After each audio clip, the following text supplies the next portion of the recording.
Have you ever felt completely shattered after a criticism? As if a single word was enough to dismantle you from the inside, to corrode your confidence and make you question whether you really have any worth? Have you ever felt that someone's rejection, even if small, confirms your worst fears about yourself? That the other person's silence is deafening because it echoes in your head like an accusation? If you live in this state of constant emotional vulnerability, perhaps you have been taught to believe that the problem is being too sensitive. Or maybe you have internalized that you need to toughen up or stop caring about what others think. But what if I told you that the problem is not sensitivity? That the problem, in fact, is structure? Carl Jung called this a permeable ego, a psychic condition where there are no clear boundaries between your internal world and the external world. Every criticism pierces you like an arrow. Every rejection directly punctures your core. Every other person's opinion drags you away from yourself. And the worst part, you start to think that this suffering is your fault, as if there is something wrong with feeling so much. But that's not what Jung saw. He didn't see weakness. He saw interrupted development. The harsh truth is that many of us grew up without ever building a psychological armor, not because we are weak, but because no one taught us how. Perhaps you grew up in an environment where love was conditional, where you had to behave a certain way to be accepted. Perhaps your emotions were ignored, ridiculed, or invalidated. Maybe every mistake was treated as proof that you were not enough. And over time, you learned to measure yourself by the gaze of others. This is not just your story. It is the pattern of thousands, perhaps millions, of people walking through the world without a solid identity, living as mirrors of others' judgments. And that is dangerous, because without internal structure, you become a slave to external reactions. Jung said that the ego is not something that is born ready. It needs to be formed, strengthened, differentiated.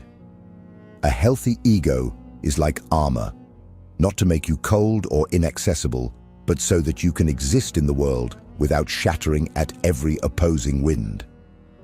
In this video, we will build that armor together. We will understand, step by step, how to create the psychological boundaries you never had, how to develop a self so solid that no criticism can erase you.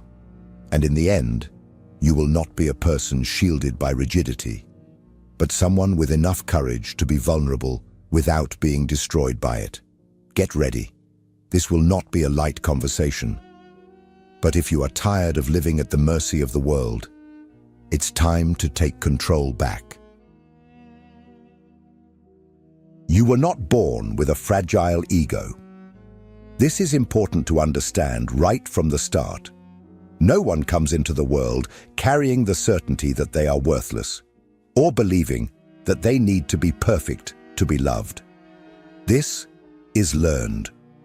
And what is learned can, with effort, with awareness, be unlearned.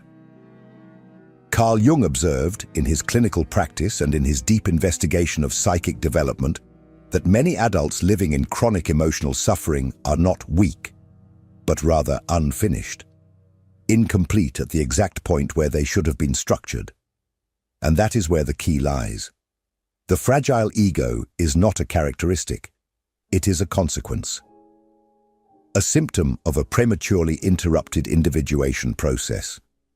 Imagine a child growing up in a home where love is a reward and not a foundation, where every gesture needs to be approved to be accepted, where making a mistake is dangerous, where showing sadness is seen as drama, where anger is punished. Now imagine that same child trying to form their own identity. How will they know who they are if every authentic aspect of themselves has been silenced? How will they trust their own emotions if every time they felt something true, they were corrected, ridiculed, or punished? They learn too early that their internal truth has no value. And because of this, they begin to shape their being to fit the expectations of others. And with each small concession, each forced smile, each swallowed opinion to avoid rejection, their ego disintegrates a little more. By the time they reach adulthood, this person lives in deep emptiness. They may even be successful, admired, have relationships. But inside, all of this feels like theater, like a performance. Because the stage is external, and the true self never had space to truly exist. And the worst part, without internal references, any criticism is an earthquake. Any rejection is a death sentence. Any silence is interpreted as abandonment. According to Jung, this type of ego is not capable of sustaining tension, nor of dealing with ambiguity. It collapses because it was not made to endure. It was made to please, to survive, to adapt to an unpredictable world where being authentic was dangerous. And here is the truth that no one tells you. This suffering you carry, this overwhelming sensitivity, is not a defect. It is a psychological scream from a structure that was never solidified. And what you need is not strength in the common sense. What you need is reconstruction. But be careful. Throughout this reconstruction, you will realize that many of the defenses you use today, isolation, perfectionism, arrogance, aggression, are not strength. They are desperate protection mechanisms of an ego that is still trying to shield itself from the original pain. And that is exactly what we will talk about in the next part. Because perhaps what you think is your armor today is actually keeping you weak. We will expose these false defenses and understand why they do not work. Are you ready? If this content is making sense to you, click the subscribe button and subscribe to the channel. Thank you for your support. If you have ever noticed that you are extremely sensitive to criticism, rejection, or the opinions of others, you may have also developed certain defenses to cope with it. And here is the crucial point. These defenses are not the true armor you need. They are disguises, broken shields, rigid cocoons that prevent you from growing, but do not stop you from bleeding.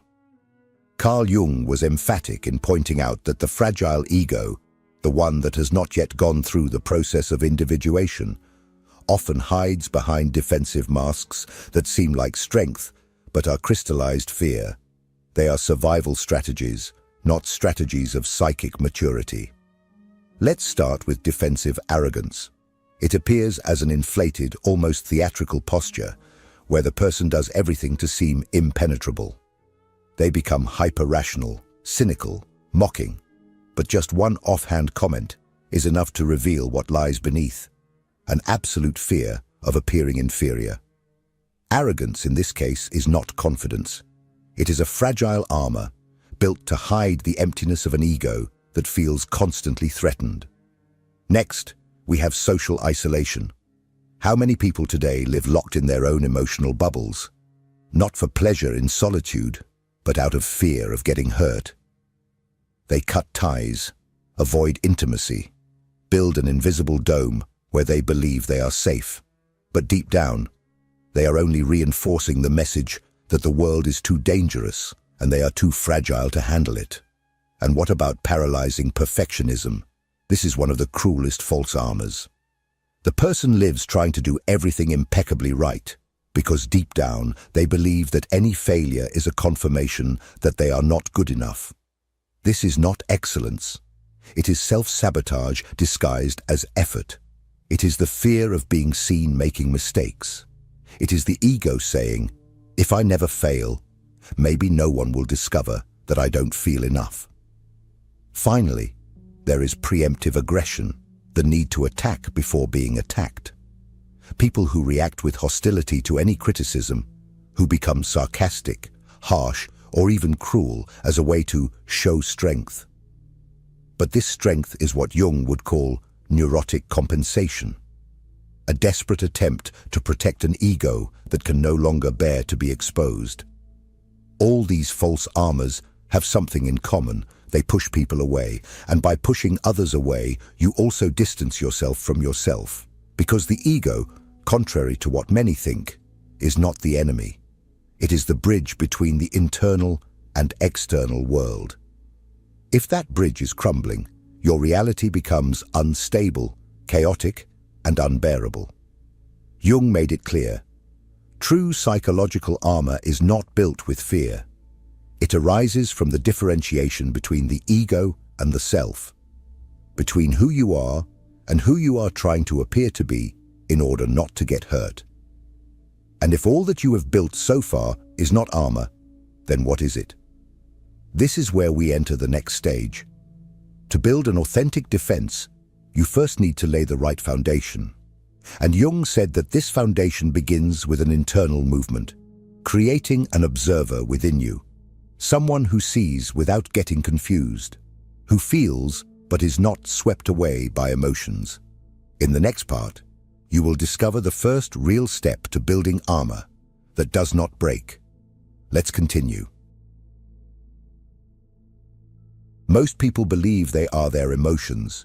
That being overwhelmed by sadness, anger, or shame means being sad, being angry, being unworthy. But this is a dangerous illusion, and perhaps the greatest trap for those trying to strengthen themselves psychologically without understanding what Jung truly taught. Carl Jung proposed that the first step to developing a healthy and resilient ego is to create an internal instance he called the observer. A part of you that does not react, does not judge, does not collapse. It simply observes. And it is this capacity for separation between what you feel and who you are that begins to form the foundation of true psychological armor. What does this mean in practice?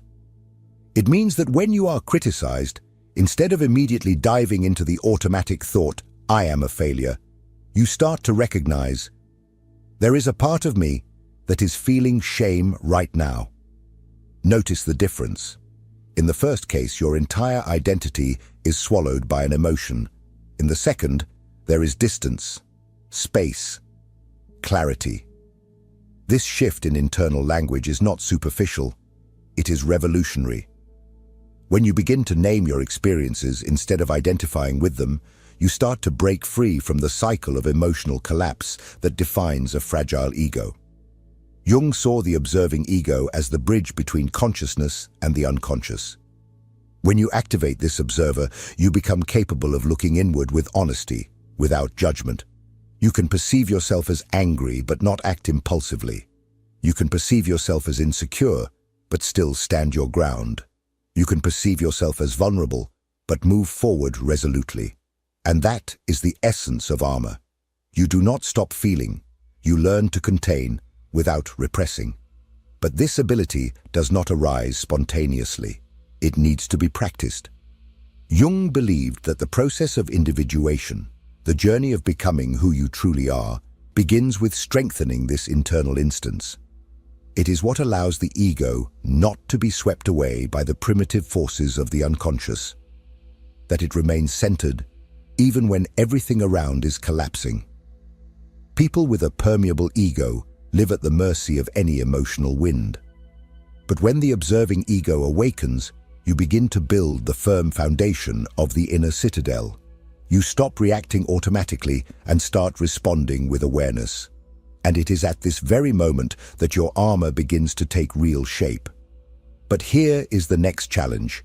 Even with this internal observer awakened, you will still be vulnerable if you continue to wage war against parts of yourself that you do not accept. Your next step is to confront what you fear most about yourself, your shadow, the parts you have rejected, hidden, or projected onto others. In the next part, we will go deeper. You will learn how to integrate the shadow that still destroys you from within, and why only when you accept your wholeness will external criticisms and judgments cease to dominate you. Let's continue. You cannot build a true armor while at war with parts of yourself. This is one of the hardest and most liberating truths that Carl Jung taught us. As long as you reject the darker aspects of your psyche, you will remain vulnerable, because everything you hide within yourself will continue to control you from the shadows. The shadow, in Jungian thought, is everything you do not want to be, everything you have learned to deny, to repress, to hide. anger, envy, selfishness, fragility, ambition, lust, laziness, arrogance, fear. Everything you deemed unacceptable because someone taught you it was not pretty, appropriate, or kind has been pushed into a psychological basement where you hoped it would die. But it did not die.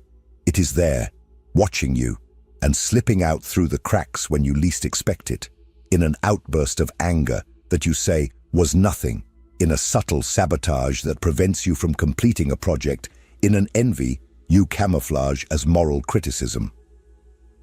The shadow does not disappear. It infiltrates everything you try to control without integrating. Jung said that what you hate most in others often reveals what you do not accept in yourself. This is projection. You see in others what you do not want to see in yourself. And as long as you continue to think the problem is the other, you will never free yourself from the pain being generated within you. That is why integrating the shadow is so essential to developing a real psychological armor. Because a criticism only destroys you when it touches a point of your shadow that you have not yet recognized. An insult only brings you down when there is a part of you that still believes it is true. And that part has been exiled, hidden, denied. Want a direct exercise? Make a list of the words that hurt you the most when used against you. Selfish, weak, arrogant, stupid, lazy. Then, with brutal honesty, find situations where you acted that way, not to punish yourself, but to accept that you are human, that these parts exist, and that it is not because they exist that you are less. It is because you hide them that you suffer. When you integrate the shadow, you become whole. When someone accuses you of something you have already recognized in yourself, it does not destroy you. It merely informs you. Pain gives way to reflection. Reactivity gives way to clarity. And it is at this point that the armor begins to become real, because you no longer need to pretend to be perfect to be worthy. You are whole, with light and shadow. But the shadow is just one of the layers of inner work. There is another level, even deeper, that needs to be built to consolidate your strength. An unshakable internal foundation. Something that neither the opinions of others nor your own doubt can shake. A solid core of identity. In the next part, we will build this base, your inner citadel. A mental place where your most fundamental truths live, protected, immutable, resistant to external chaos. Let's move on. If what you're hearing resonates with you, you'll find real value in my ebooks. Beyond the Shadow breaks down Jung's core ideas, while Dialogues with the Unconscious gives you a 30-day path to apply them in your life. Both are linked in the pinned comment. Every real armor needs a core, and that core is not made of appearance nor of external approval. It is made of deep convictions about who you are. Those truths that remain even when everything outside crumbles. Jung understood this as the need for an ego that has a center. A self capable of sustaining its integrity without depending on the reflection the world gives back. The problem is that many people build their identity based on others' opinions. And when those opinions fluctuate, as they always do, the identity collapses along with it. And the result is that old pattern. You feel good when you receive compliments, and devastated at the slightest sign of criticism. This is not emotional stability. This is psychic dependency. The inner citadel is the opposite of that. It is the space where you gather and protect the most fundamental truths about yourself. We are not talking about motivational phrases or egoic idealizations. We are talking about realities observed with radical honesty. I am a person who honors what I promise. I remain calm under pressure. I make mistakes, but I always return to center. This is the raw material of true armor, internal evidence.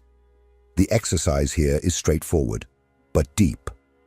List 5 to 7 non-negotiable truths about yourself. Things you have lived, that you have upheld in difficult moments, that you have proven to yourself. When the world tells you that you are nothing, you will look at this list and remember, I know who I am, and no one can take that away. Jung emphasized that without this foundation, the ego cannot withstand the process of individuation. It collapses under pressure or becomes rigid and false. The citadel is what allows the ego to remain flexible, yet firm, open to feedback, but not dominated by it, willing to grow, but without selling out to please. And here is the key point. Even with this foundation built, the enemy can still arise. Not out there, but within your own mind. Internal voices that repeat old criticisms, that knew exactly where to press to dismantle you. Jung knew that these voices are not you, but they have power over you until you look at them with courage. In the next part, we will do exactly that. We will descend into the territory of the inner critic and learn how to dialogue with it instead of being dragged by its lies. It is time to master the most intimate battlefield, your own mind. There is a voice inside you that knows exactly where to strike.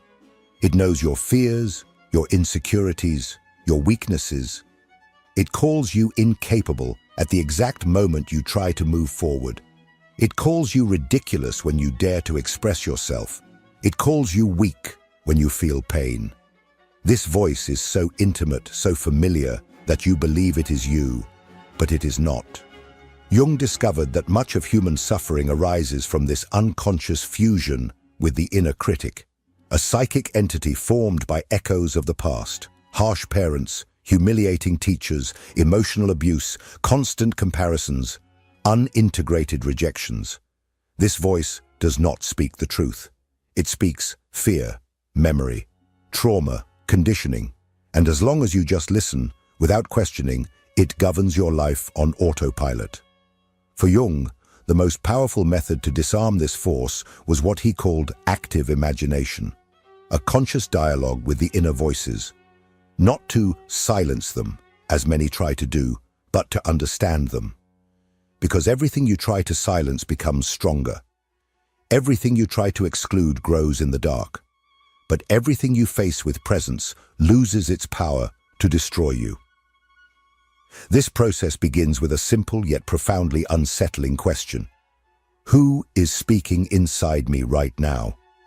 When the avalanche of self-criticism arises, you are not good enough. You will never succeed. You will embarrass yourself. Instead of accepting these phrases as reality, make the Jungian move. Personify this voice. Observe it. Give it form. Ask, where did you come from? What are you trying to protect me from? Why do you show up every time I try to do something new?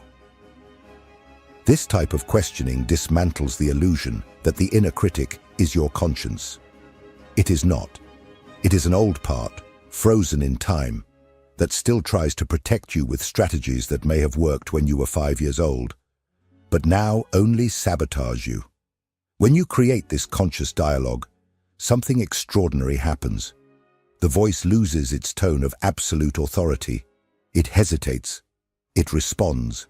And you realize sometimes for the first time in your life that it is not an enemy, but a part of you that never matured.